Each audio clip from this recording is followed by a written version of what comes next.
So it's time to write a story, and you start with the most important part. What happens in your story? Stop. That's wrong. Hi and welcome. I'm so glad that you made it. Today we're going to be talking about the most important part of a story, and that is characters. Too often we start writing a story and we think about what happens in the story, but we don't give enough attention to the characters. The problem is, if we write great characters, if we take the time to develop great characters, we can put them in any situation. We can create many stories using those same characters. Don't believe me? I'll prove it.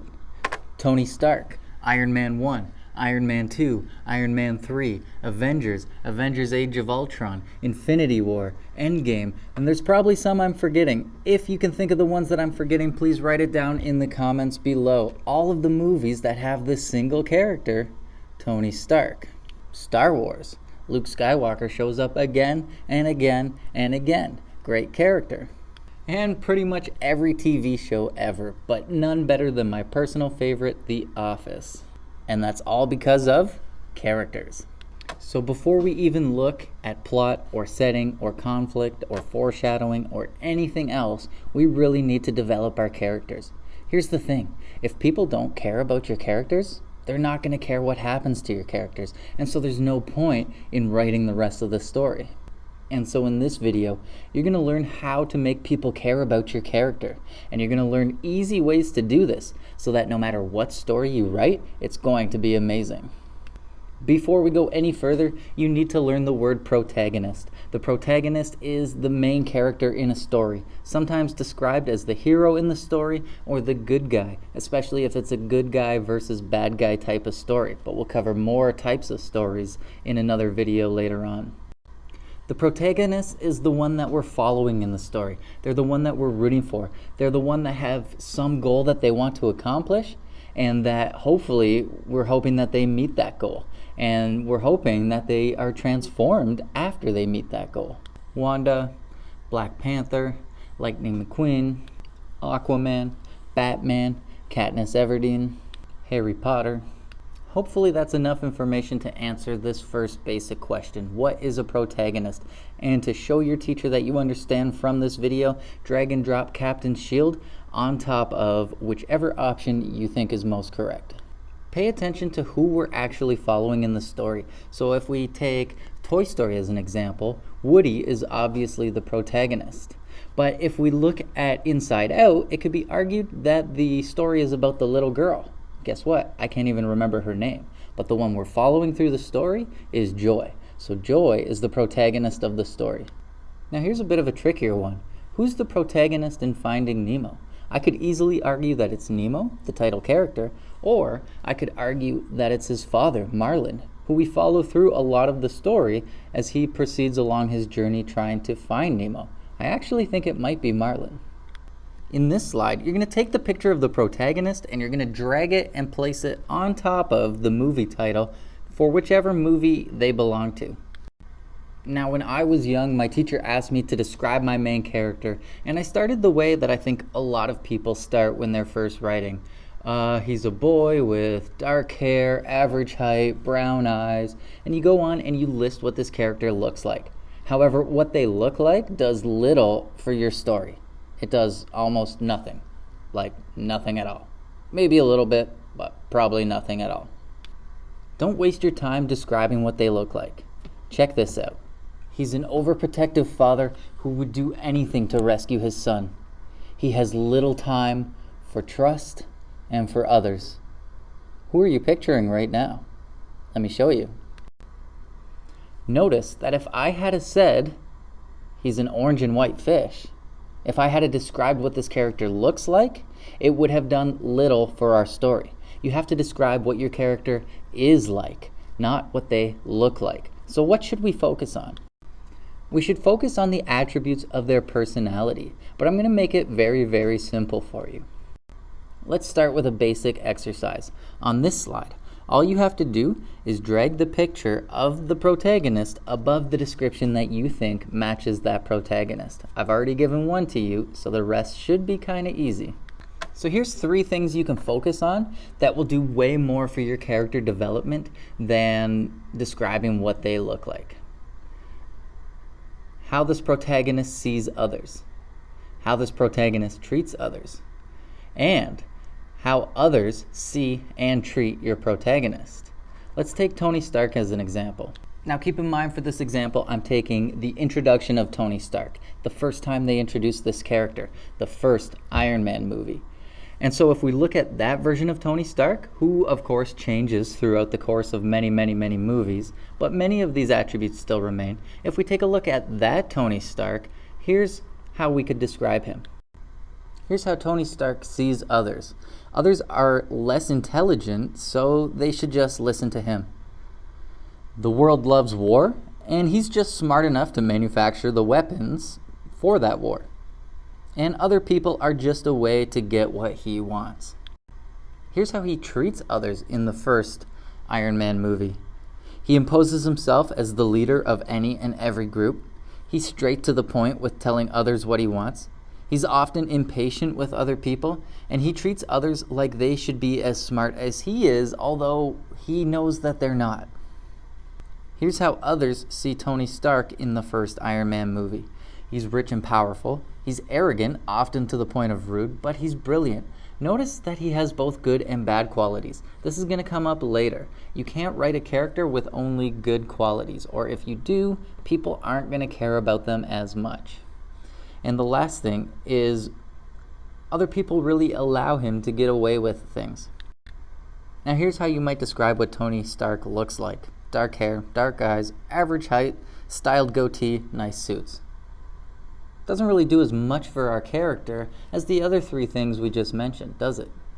Now it's your turn. On this slide, you're going to pick any protagonist from any book or movie or TV show, anything you want. Pick a protagonist from some story and describe them.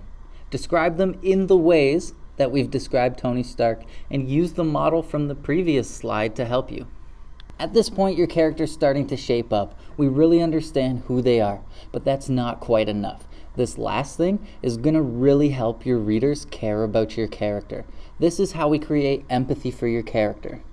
Here are 4 strategies that you can use to make your characters instantly more likable. Make them the underdog. In the movie Rocky Balboa has virtually no chance of beating the heavyweight champion of the world at a boxing match, but he trains and does some awesome montages to music of his training, and in the end, he loses. But we're rooting for him the whole time. In Cars 3, Lightning McQueen suddenly is no longer a car that can compete in the world circuit. He becomes the underdog. And so we're rooting for him to get back to his place of once a prominent racer. Number 2, make your character particularly good at something. Tony Stark is brilliant, and this makes us like him. It even lets us forgive some of his faults, that he's arrogant and rude and even sometimes mean to people because he's so good at inventing. Put your character right away in the middle of a unfair or very dangerous situation, and this can work in many movies.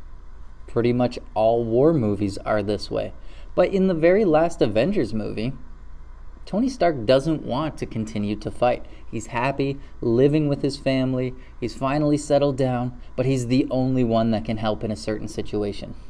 And so it's not really fair that he has to be the one to help, but he does it anyway, and it makes us like him all the more. And finally, if your character is wishing for something that's understood by everybody, pretty well universally understood, then this is a great strategy to build character empathy.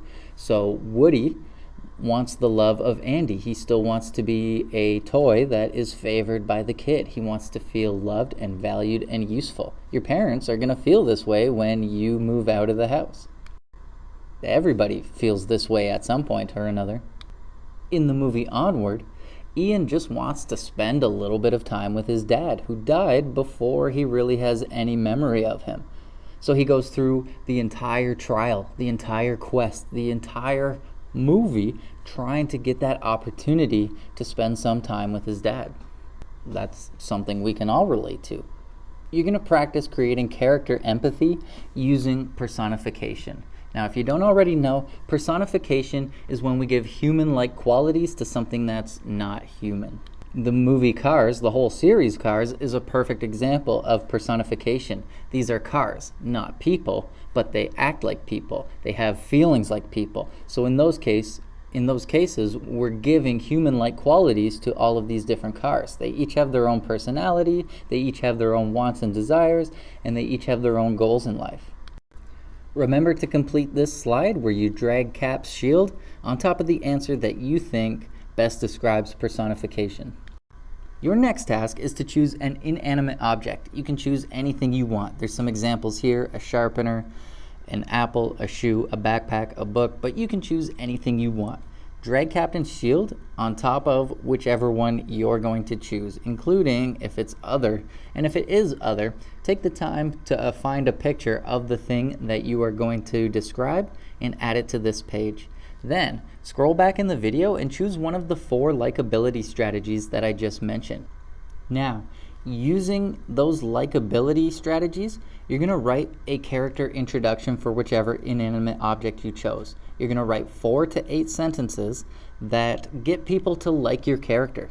You're not going to develop the story, you're just going to develop the character. After you're done, you need to share it with a peer, and they're going to rate you. They're going to rate you by putting the circle around one of the faces. How much do they care about the character? Remember, not liking a character is not the same as not caring about the character. Not liking a character is a great way to develop a villain. Hating a character is a great way to develop a villain, and we're going to talk about that in the next video. But your partner is going to rate you on how much they like your character, and they're going to give a short reason for their rating. And if you don't really know what to do, here's an example about a pencil that may help you along. Sometimes life is so unfair. On the first day of school, all of the other brand new pencils were removed from the box and arranged perfectly onto the desks with the other supplies. All the pencils but one. Peter was tragically mishandled. A bump of a desk sent him rolling onto the floor and under a bookshelf. There he waited, separated from his family, waiting to be noticed. Peter was no ordinary pencil. He knew the answer to every question on every test. Multiple choice, true, false, short answer, you name it. Peter could do it all.